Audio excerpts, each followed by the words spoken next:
Now there is a question that why is the inverting 180-degree pulse used? What is achieved by using this? So inversion of 180-degree pulse actually flips the longitudinal magnetization along the negative side of the z-axis.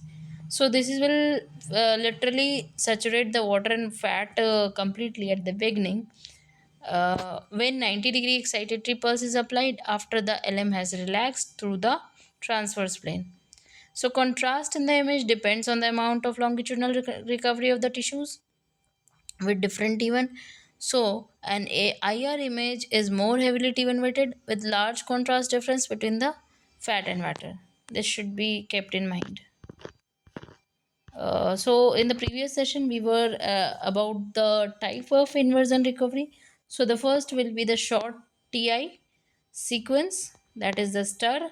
So when 90-degree pulse is applied at short time of inversion, so the at that time what will happen, longitudinal magnetization for all or virtually all tissues is still on the negative side. So the tissues with short T1 have near zero magnetization, so don't have much signal, and the most pathological tissues have increased T1 as well as T2. Moderately high time of echo used in stir allows tissues with high T2 to retain signal, while tissues with short T2 will have reduced signal. This will result in increased contrast between the tissues with short T1 T2 and tissues with long T1 T2. So basically what is short tau inversion recovery sequence, that is TER. जब हम लोग 90 degree pulse लगाते हैं short TI पे, तो longitudinal magnetisation सारे के सारे टिश्यूज से स्टिल होते हैं नेगेटिव साइड पे, और जो टिश्यूज़ होते हैं शॉर्ट टी1 वाले उनके पास ज़ीरो मैग्नेटाइजेशन होता है, तो उनके पास मच सिग्नल होता नहीं है। ज़्यादातर जो पैथोलॉजिकल टिश्यूज़ होते हैं उनका T1 बढ़ चुका होता है एज वेल एज T2 भी बढ़ चुका होता है। मॉडरेटली हाई TE यूज़ होता है स्टर में, ताकि टिश्यूज़ जिनके T2 हाई हैं वो अपने सिग्नल को रिटेन कर सकें with tissues, while tissues with जिनके शॉर्ट T2 होते हैं वो रिड्यूस सिग्नल हो जाएगा उनके पास, जिसके कारण इंक्रीज कॉन्ट्रास्ट डिफरेंस हो जाएगा between the tissues with short T1 T2 and tissues with long T1 T2। तो इन शॉर्ट छोटे से time of inversion recovery sequence में inversion recovery sequence fat suppress दिखाई देता है, क्योंकि फैट के पास शॉर्ट T1 होता है, और इसीलिए ज़्यादातर जो पैथोलॉजी होता है वो ब्राइट दिखता है स्टर मेकिंग पे, जिसके कारण बहुत ईजी होता है टू पिकअप।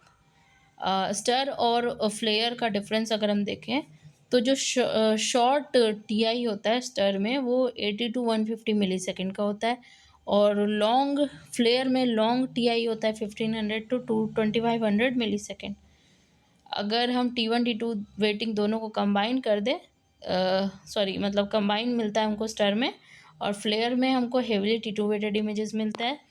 स्टर में फैट और वाइट मैटर सप्रेस हो जाता है, फ्लेयर में CSF और वाटर सप्रेस होता है। स्टर में बॉडी इमेजिंग के लिए यूज़ करते हैं, और फ्लेयर जो है न्यूरो इमेजिंग के लिए यूज़ करते हैं। स्टर जो है वो इसको पोस्ट कॉन्ट्रास्ट इमेजिंग के लिए यूज़ नहीं कर सकते क्योंकि जो T1 टिश्यू है वो सप्रेस आता है, एंड कॉन्ट्रास्ट छोटा हो जाता है, शॉर्टेंस T1 ऑफ द टिश्यूज़ जो कि कॉन्ट्रास्ट लेगा। फ्लेयर में हम लोग पोस्ट कॉन्ट्रास्ट इमेजिंग में भी यूज़ कर सकते हैं। You can see it in the photo also. Now what do we have, long TI-IR sequence. तो यहाँ पे जब 90 डिग्री आप पल्स आप अप्लाई करते हो लॉन्ग TI पे, तो LM जो होता है मोस्ट टिश्यूज़ का वो ऑलमोस्ट फुली रिकवर हो चुका होता है, क्योंकि वाटर के पास लॉन्ग T1 है, तो उसका जो LM रिकवरी है वो हाफ वे स्टेज पे लॉन्ग TI आता है, जिसके कारण there is no signal from fluid such as CSF। जो सीक्वेंस है उसको हम लोग fluid attenuated inversion recovery sequence कहते हैं। फ्लेयर में लॉन्ग TE होता है, जिससे हमको T2 weighted heavily T2 weighted मिलता है without problems from CSF partial volume effect. Artefact का भी प्रॉब्लम नहीं होता है क्योंकि वो नल हो जाता है। स्टर में मोस्ट ऑफ द पैथोलॉजीज जो है ब्राइट दिखते हैं ऑन फ्लेयर। ठीक है, नेक्स्ट हम लोग बात करेंगे नेक्स्ट सेशन में EPI इको प्लानर इमेजिंग की। तब तक के लिए इसको रिपीट मोड पे सुनते रहना।